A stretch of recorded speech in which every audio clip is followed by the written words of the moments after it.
The idea for the assassin came about a couple of years ago when we were trying to think up ideas that actually led into Hero at 30,000 feet, which is kind of the opposite thing. And I went to bed, we discussed the assassin idea, and I went to bed and thought, oh, can't we just do something nice? Do something nice with somebody for a change. So it led to Hero at 30,000 feet.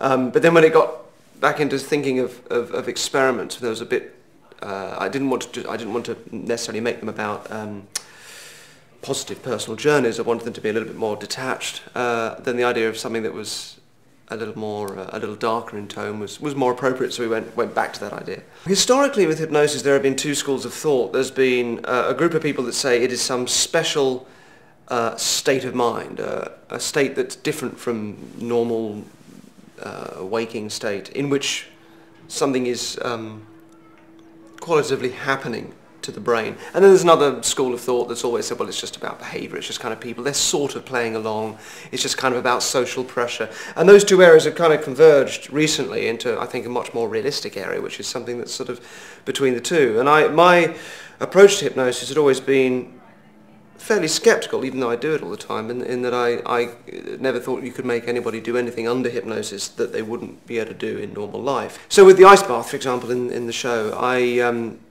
my suspicion was, and the same of the two academics we had on the show, that somebody wouldn't really be able to stay in it for much longer than they would normally without hypnosis. But that maybe they'd think that they were they'd still feel that it was warmer, they'd feel less pain, but they'd still get out about the same time. And we were all surprised when Chris stayed in there for such a long time, and clearly could have just stayed in there for as long as he wanted to until his heart rate reached 50 ppm. So it was. That was an eye-opener for me. Equally with the throwing of the acid, we kind of imagined maybe two of them might throw the acid, but the other two wouldn't, and it was surprising. So I've sort of emerged from the show a little more open-minded to hypnosis being able to achieve things that you couldn't just through a sort of being having some incentive to play along.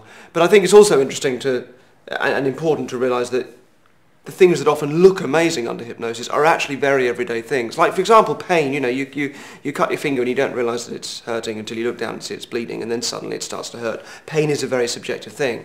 So the guy in the ice bath is amazing, but at the same time it's quite an ordinary everyday process. And likewise, you can have people having surgery done on them under hypnosis, and they're fully wide awake and they're having their insides all messed around with, but the actual part of the skin that feels pain is very thin, and once you're inside the body, you wouldn't really feel pain anyway. So some things look more impressive than they are. They don't necessarily mean there's anything magical about hypnosis. People differ massively in terms of how well they respond to it, and I was looking for somebody in the show who was hyper-responsive to it. But if you, for example, I used to do a thing where I would make myself invisible. I think I probably did it in that show with the audience, although we didn't show everything.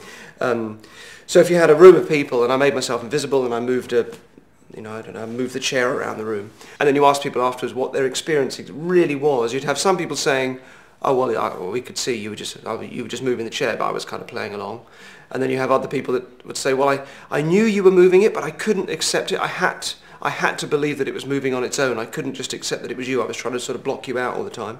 Through to people that will say, I was just seeing a chair floating around, literally floating around the room, and it was terrifying. And that's one of the things that makes hypnosis very difficult to really pin down, because it's a very subjective thing. It's wildly different for different people. And are those people who are saying that they really saw the chair floating around, are they just still sort of playing along? Are they just wanting to appear like better subjects? So then you have to film them without them knowing they're being filmed, or record them out of a situation where they're talking to you, so they've got no reason to continue to play along, because if playing along as your model, then they could still be playing along.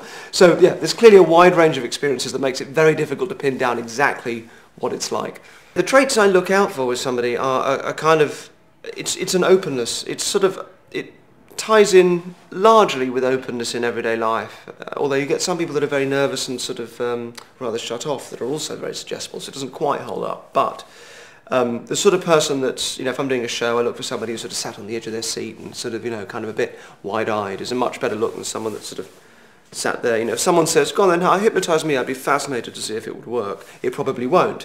Whereas, bizarrely, someone that says, oh, you could never hypnotise me, it would never work on me, actually probably would be quite suggestible, because there is still that emotional response to it. So those are the things I look for. And with Chris, one thing he had, when you watch the show, you kind of, in a nice way, he does have this feeling of being a bit of a blank slate. There's something kind of, sort of rather kind of, quite innocent and wide-eyed and slightly, a bit like a sort of, in a nice way, kind of an empty vessel. And I think that's very useful for somebody you want to be highly suggestible to carry out something like an assassination. Then he was ideal.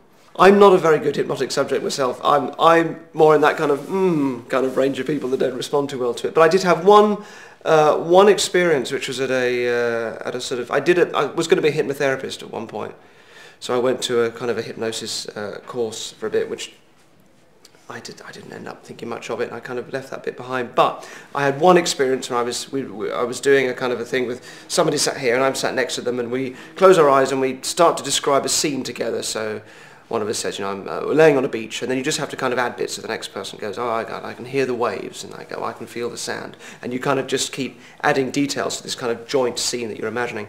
And I completely lost myself in it. When we came out, I'd been on the beach. That was the only experience I've had of really feeling that something shifted. Other than that, I'm just too analytical or whatever it is. I'm a terrible subject. Do I harbour a secret grudge? Yeah, against Stephen Fry. Nasty piece of work. No, he is the loveliest man in the world. I think anybody that would harbour any grudge or dislike him would have some sort of mental illness. He's lovely, which of course made it, it was very exciting that he agreed to do it, and B, it was kind of,